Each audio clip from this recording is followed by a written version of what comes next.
Hello விவஸ், எல்லாரும் எப்படி இருக்கீங்க? 2 நாளா வீடியோ போடல. செல்லுல கொஞ்சம் ப்ராப்ளம் ஆயிடுச்சு. அதனால தான் போடல. நேத்து தான் சரியாக்கியிருக்கு. வாங்க வீடியோக்குள்ள போவோம். போறதுக்கு முன்னாடி விவர்ஸ் ஜோதி ஃபார்மிங்க சப்ஸ்கிரைப் பண்ணிக்கோங்க. அதில் ஆளுங்கிற பெல் ஐக்கானை கிளிக் பண்ணிக்கோங்க.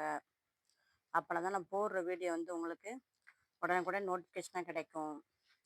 வாங்க வீடியோக்குள்ள போவோம். நம்ம செடியோட அப்டேட்ஸ் பார்ப்போம் விவர்ஸ். பார்த்துட்டு அதுக்கப்புறமா இன்னைக்கு வந்து ஒரு திட உரம் தான் ஊற்ற போகிறோம். அது என்னன்னு பார்ப்போம். வாங்க. இந்த கீழே எடுத்து வச்சேன்ல விவர்ஸ், இது வந்து சொடக்கு தக்காளி. அதுதான் என்ன தெரியல, கீழே வச்சதுல ஏதோ ஒரு நோய்பட்ட மாதிரி இருக்குது. இந்த பாருங்க, இதுக்கு தான் நம்ம இப்போ ஒரு உரம் ஊற்ற போகிறோம். இதுக்கும் அதே மாதிரி சுண்டக்காய் செடி இருக்கு பாருங்க. சுண்டக்காய் செடியிலுமே அப்படிதான் இருக்கு. இந்த க்ரோ பேக்கில் வச்சிருக்கிற இந்த மணத்தக்காளி நல்லா இருக்கு பாருங்க. இந்த இது சொடக்கு தக்காளி கீழே தரையில் வச்சுதான் இப்படி இருக்குது. அதனால அதுக்கு தான் இப்போ வந்து என்ன செய்ய போகிறோம், ஒரு திட உரம் தான் கொடுக்க போகிறோம். வாங்க பார்ப்போம். அதுக்கு முன்னாடி விவர்ஸ், இது என்ன செடின்னு தெரியல, தானாக முளைச்சிச்சு. இது என்ன செடின்னு பார்த்துட்டு நம்ம யூஸ்ஃபுல்லாக இருந்தால் வச்சுக்கணும், கட் பண்ணி போட்டுருவோன்னு பார்த்தேன். இங்கே பாருங்க, இதில் பூ பூத்துருக்காது இப்போ தான். இது சொடத்தக்காளி பூ மாதிரி தான் இருக்குது. ஒருவேளை அதுவாக இருக்குமோன்னு சொல்லி தான் விட்டு வச்சுருக்கேன். பார்ப்போம், காய் எப்படி வருதுன்னு பார்த்துக்கிடுவோம். பார்த்துக்கிட்டு தான் அதை என்ன செய்யணும், நான் சொடத்தக்காளிலாம் வச்சுக்கணும். வேறு எதுனாக்கும் எடுத்து போட்டுடணும். பால் சமங்க பாருங்க விவர்ஸ், வரிசையாக மொட்டு வச்சுருக்கு. எனக்கு வந்து டார்க்கு ரெட் கலர் வந்திருக்கு. ரெட்டும் ஒரு மாதிரி லைட் ஒயிட்டும் கலந்து. கொடுத்தவங்க வீட்டில் லைட்டு பிங்க் கலரும் பர்பிள் கலரும் வந்திருக்கான். இதில் வந்து என்ன கலர் வரும்னு தெரில, இன்னும் மொட்டு வைக்கல. வச்ச பிறகு பார்ப்போம். வேற ஒன்றும் இல்லை, இந்த வேப்பங்கொட்டை இருக்கு பாருங்க. இதைத்தான் என்ன செஞ்சேன், பக்கத்தில் மரம் இருக்கனால அந்த மரத்துக்கடியில் இந்த பழத்தை நல்லா புழிஞ்சிட்டு வெறும் கொட்டையை மட்டும் தண்ணியில் கழுவிட்டு காய போட்டு வச்சுருந்தேன். அதைத்தான் என்ன செஞ்சுருக்கேன், பொடி பண்ணி எடுத்து வந்திருக்கேன். இதை என்ன செய்ய போகிறேன், இந்த ரோஸ் கண்ணில் பாருங்க இலையெல்லாம் எப்படி இருக்குன்னு, ஒரு மாதிரி புளி புளியா. இந்த பாருங்க கட்டாய கட்டாய இருக்கு பாருங்க, ஏதோ வண்டு வந்து கடிச்சிருக்காங்க.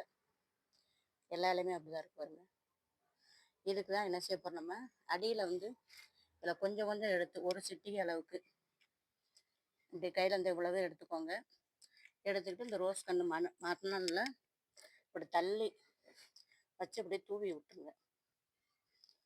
தூவி விட்டுட்டு தண்ணி விட்டாலும் சரி தான். இப்படி வச்சு என்ன செஞ்சிடலாம், மூடியும் விட்டுடலாம். இதைத்தான் எல்லா ரோஸ் கண்ணுக்கும் என்ன செய்ய போகிறேன், கொடுத்து விட போகிறேன். அப்படிங்கும்போது இந்த இலையிலையுமே இருக்க பூச்சியெல்லாம் இருக்கு பாருங்க, ஒரு மாதிரி டாட் டாட்டாக இருக்கும். இலையை பார்த்தீங்கன்னா தெரியும். இலையில ஒரு இந்த பாருங்க கலராக இருக்கு பார்த்தீங்களா, இந்த மாதிரி இருக்க பூச்சி இதெல்லாம் அஸ்வினி பூச்சி. இதெல்லாம் வேர்லேருந்து தான் வருவாங்க. இதுக்கு தான் என்ன செய்கிறோம், இந்த இதை நம்ம கொடுத்து விட்றோம். கொடுத்துட்டு என்ன செய்யணும், இந்த இலையெல்லாம் என்ன செஞ்சணும், கட் பண்ணி போட்டுறணும். தேவையில்லை. இது வந்து ஒரு இலைக்கு வந்துச்சுன்னா சரி, எல்லா இலைக்கும் வந்து பரவிடும். அதுபோக இதை வந்து லிக்விட் ஃபார்ம்லேயும் கொடுக்கலாம். அதுவும் பார்ப்போம் வாங்க. பாருங்க, இந்த ஸ்ப்ரே கேன்லையும் கொஞ்சம் தூவி விட்டுட்டு நல்லா இதை என்ன செஞ்சோன்னா நம்ம கலக்கிடணும். கலக்கிட்டு இந்த இலையில பாருங்க, குட்டி குட்டி இலையா இருக்கு பாருங்க, அதுக்கு இந்த பூச்சி தொல்லைலாம் வருது பாருங்க,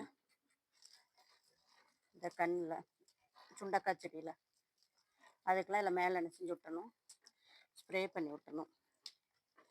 எல்லா இலை மேலேயும் இந்த மாதிரி பிரச்சனை வந்துச்சுன்னா சரி, நீங்கள் இதை ஸ்ப்ரே பண்ணி விடுங்க. நம்ம தரையில் வச்சோம்ல, அது என்ன காய், சொடக்கு தக்காளி, அதுக்குமே என்ன செஞ்சு விட்டலாம், இதையே நம்ம ஸ்ப்ரே பண்ணி விட்டுடலாம். ஸ்ப்ரே பண்ணும்போது நல்லா நிலன்னு வந்து பாருங்கள் அடித்தாப்புல நல்லா சிறப்பாக வரும். எல்லா செடியுமே நல்லா சிறப்பாக இருக்கும். அதனால் நீங்கள் இதை ஃபாலோ பண்ணுங்கள். இது ஈஸியாக கிடைக்கக்கூடியது தான். நீங்கள் என்ன செய்யலைன்னா என்ன செய்யுங்க, கடையில் போனீங்கன்னா வேப்ப முன்னாக்குன்னு கிடைக்கும். அதையும் எடுத்து இப்போ இந்த இலை மேலே ஸ்ப்ரே பண்ணி விடலாம். பண்ணும்போது எந்த பூச்சி தாக்குதலும் இருக்காது.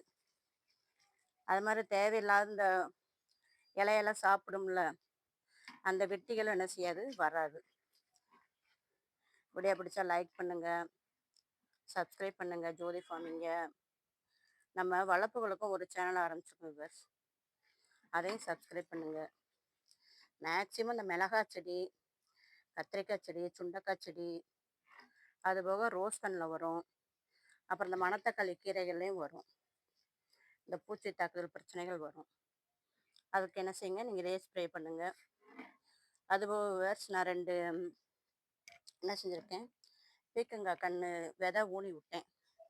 ஒரு மழை பேஞ்சதுக்கப்புறம் தான் திருப்பி தழுத்து வந்திருக்காங்க. இந்த தெரியுதான் பாருங்க. இதில் 2 பீக்கங்கான்னு, இதில் ஒன்று ஊனியிருக்கேன். இது என்ன செஞ்சிட்டாங்க, முருங்கை மரத்தோடு சேர்ந்து வராங்க. தெரியுதான் பாருங்க இலை வித்தியாசம். இதை அப்படியே மேலே எடுத்து விடணும். ஏன்னா நமக்கு சுரக்காய்க்கு என்ன தெரியல, நமக்கு ராசி இல்லை, புடலங்காவும் வரமாட்டுக்கு. அதனால பீக்கங்காய், அது போக பூசணிக்காய் ஒன்று வருது. இன்னொரு இதில் பட்டை பீன்ஸும் ஊனியிருக்கேன்னு சொன்னேன்ல, அதுவும் வந்த பிறகு உங்களுக்கு காமிக்கிறேன். நம்ம வளர்ப்பு உலக சேனலை சப்ஸ்கிரைப் பண்ணுங்கள். நிறைய பேர் சப்ஸ்கிரைப் பண்ணியிருக்கீங்க, ரொம்ப நன்றி. கமெண்ட் பண்ணியிருக்கீங்க, எல்லாருக்கும் நன்றி. அதேமாரி இந்த பூக்களுமே என்ன செய்ய போகிறாங்க, வெடித்து வெடித்து வெளியே வர்றதுக்கு காத்துக்கிட்டு இருக்காங்க. என்ன கலர்னு தெரில, வரையும் காமிக்கிறேன். தேங்க்யூ.